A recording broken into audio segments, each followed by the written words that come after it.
then the diode will become forward bias, then it will go right. Now you see that is depending upon the position of the switch, it gives you two circuits, right? Are you getting?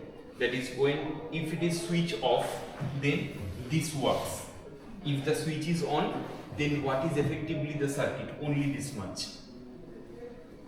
And in that case, what I actually wanted to mean, that is earlier when in our circuit theory, we learned that is the superposition. Then suppose if you have two sources, then to count the response of an like across a branch, suppose voltage across a branch or current flowing through a branch, then that will be the addition of like both the currents.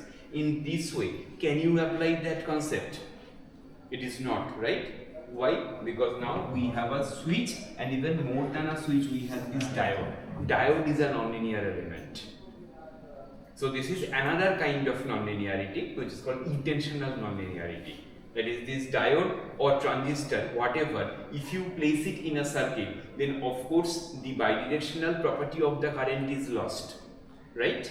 Are you getting what I am saying? That is, in a circuit, if you keep a diode or a transistor which always, that is, allows current to flow in a specific direction, not both sides. So then what will happen? That is, addition of responses, that property is lost.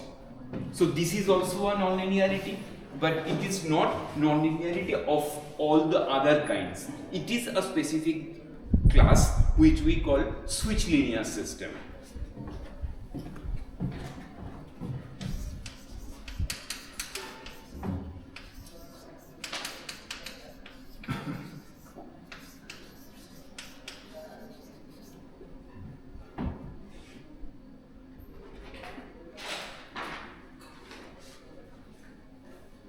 Now, if you ask me, that is, sir, we have understood one thing, that is, if there is a diode or a BJT, and that is which restricts the current only in one direction, then definitely it loses the linearity property. But then why are you calling it as a switch linear system?